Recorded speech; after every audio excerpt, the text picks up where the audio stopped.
ਅਗਲੀ ਖਬਰ ਦੇ ਵੱਲ ਵਧੀਏ ਮਿੰਟੂ ਜੀ। ਕੌਂਸਲਰ ਖੁਦਕੁਸ਼ੀ ਮਾਮਲੇ ਦੇ ਵਿੱਚ ਪੁਲਿਸ ਨੇ ਹੁਣ ਐਫਆਈਆਰ ਦਰਜ ਕੀਤੀ ਹੈ। ਜਲੰਧਰ ਕੌਂਸਲਰ ਖੁਦਕੁਸ਼ੀ ਵਾਲਾ ਮਾਮਲਾ ਹੀ ਹੈ ਸ਼ਾਇਦ। ਹਾਂਜੀ ਦੇਖੋ, ਇਹਦੇ ਵਿੱਚ ਕੀ ਹੈ ਕਿ ਦਰਅਸਲ ਇਹ ਜਿਹੜਾ ਕਾਉਂਸਲਰ ਸੀਗਾ, ਇਹਦੇ ਨਾਲ ਇਹਦਾ ਬਾਪ ਵੀ ਫਸਿਆ ਸੀ। ਇਹ ਦੋਨੇ ਇੱਕ ਮੁਕੱਦਮੇ 'ਚ ਫਸੇ ਹੋਏ ਨੇ ਜੀ।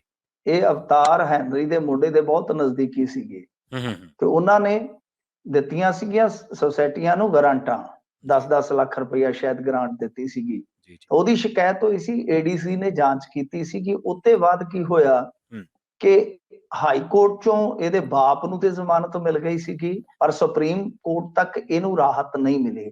ਉਸ ਤੋਂ ਬਾਅਦ ਇਹਨੇ ਕਈ ਬੰਦਿਆਂ ਦਾ ਨਾਮ ਲੈ ਕੇ ਸੁਸਾਈਡ ਕਰ ਲਈ ਤੇ ਇੱਥੋਂ ਤੱਕ ਕਿਹਾ ਕਿ ਜੱਜ ਅਤੇ ਪੁਲਿਸ ਨੂੰ ਦੇਣ ਵਾਸਤੇ ਮੇਰੇ ਕੋਲੋਂ ਉਲਟਾ ਬਲੈਕਮੇਲਿੰਗ ਦੇ ਜ਼ਰੀਏ 15-20 ਲੱਖ ਰੁਪਈਆ ਵੀ ਠੱਗ ਲਿਆ ਗਿਆ ਹੈ। ਉਸ ਤੋਂ ਬਾਅਦ ਇਹ ਮਾਮਲਾ ਜਿਹੜਾ ਉਹ ਫਿਰ ਅੱਗੇ ਹੁਣ ਇਸ ਦਿਸ਼ਾ ਵੱਲ ਵਧਿਆ ਵਾ ਕਿ ਇਹਦੀ ਲਾਸ਼ ਰੱਖ ਕੇ ਘਰਦਿਆਂ ਨੇ ਪ੍ਰਦਰਸ਼ਨ ਵੀ ਕੀਤਾ।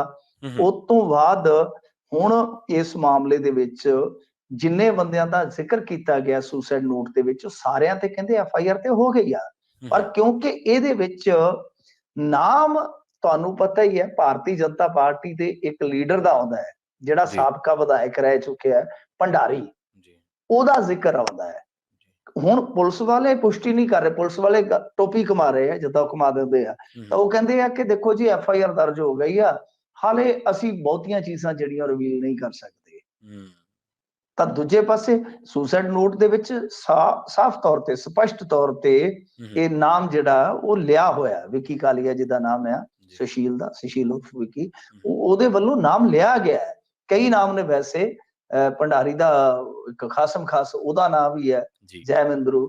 ਤਾਂ ਇਹ ਹੈ ਕਿ ਕਾਫੀ ਬੰਦੇ ਨੇ ਇਹਦੇ ਵਿੱਚ, ਮੇਰੇ ਖਿਆਲ ਦੇ ਨਾਲ ਦਰਜਨ ਦੇ ਕਰੀਬ ਤਕਰੀਬਨ ਬਣ ਜਾਣੇ ਨੇ ਉਹ ਸਾਰੇ, ਤਾਂ ਦੱਸਦੇ ਤੇ ਹੈ ਕਿ ਪਰਚਾ ਹੋ ਗਿਆ, ਐਫਆਈਆਰ ਹੋ ਗਈ ਆ ਜੀ। ਤਾਂ ਇਹ ਇੱਕ ਤਰ੍ਹਾਂ ਨਾਲ ਕਹਿ ਲਓ ਕਿ ਠੀਕ ਵੈਸਾ ਹੀ ਮਾਮਲਾ ਜੈਸਾ ਰਾਜਪੁਰ ਦੇ ਵਿੱਚ ਹੋਇਆ ਸੀਗਾ ਜੀ, ਜਿੱਥੇ ਇੱਕ ਵੈਟਰਨ ਪੱਤਰਕਾਰ ਨੇ ਖੁਦਕੁਸ਼ੀ ਕੀਤੀ ਸੀ, ਕੁਝ ਪੋਲੀਟੀਸ਼ੀਅਨਸ ਦਾ ਨਾਮ ਲੈ ਕੇ, ਤੇ ਬਾਅਦ ਦੇ ਵਿੱਚ ਉਹਦਾ ਮਾਮਲਾ ਕੁਝ ਇਸ ਤਰ੍ਹਾਂ ਦਾ ਬਣਿਆ ਕਿ ਬਾਹਰ ਭੱਜ ਗਿਆ ਹਰਦਿਆਲ ਕੰਬੋਜ, ਉਹਦਾ ਮੁੰਡਾ, ਤੇ ਉੱਥੋਂ ਬਾਹਰ ਬੈਠੇ ਬੈਠੇ ਵੀ ਜ਼ਮਾਨਤ ਲੈ ਗਏ ਸੀਗੇ ਜੀ। ਤਾਂ ਇਸੇ ਤਰ੍ਹਾਂ ਦਾ ਹੀ ਇਹ ਕੇਸ ਬਣ ਗਿਆ। ਇਹਦੇ ਵਿੱਚ ਵੀ ਸਿਆਸੀ ਐਂਗਲ ਆ, ਇਹਦੇ ਵਿੱਚ ਵੀ ਖੁਦਕੁਸ਼ੀ ਆ, ਇਹਦੇ ਵਿੱਚ ਵੀ ਕਿਤੇ ਨਾ ਕਿਤੇ ਕਹਿ ਲਓ ਕਿ ਤੰਗ ਕਰਕੇ, ਬਲੈਕਮੇਲ ਕਰਕੇ ਪੈਸਿਆਂ ਦਾ ਮਾਮਲਾ ਹੈ।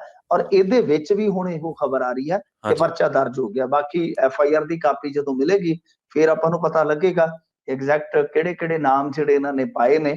ਪਰ ਇਹ ਤੇ ਇਹਨਾਂ ਨੇ ਪੁਸ਼ਟੀ ਕਰ ਦਿੱਤੀ ਪੁਲਿਸ ਵਾਲਿਆਂ ਨੇ ਕਿ ਐਫਆਈਆਰ ਹੋ ਗਈ ਆ, ਸਾਰਿਆਂ ਤੇ ਹੋ ਗਈ ਆ। ਤਾਂ ਹੁਣ ਕੱਲੇ ਕੱਲੇ ਦਾ ਨਾਂ ਤਾਂ ਉਹ ਦੱਸ ਨਹੀਂ ਰਹੇ, ਜਿਵੇਂ ਮੈਂ ਤੁਹਾਨੂੰ ਦੱਸਿਆ ਕਿ ਇਹਦੇ ਵਿੱਚ ਕੁਝ ਬੰਦੇ ਜਿਹੜੇ ਆ ਕਾਫੀ ਨਾਮਚੀਨ ਵੀ ਹੈ।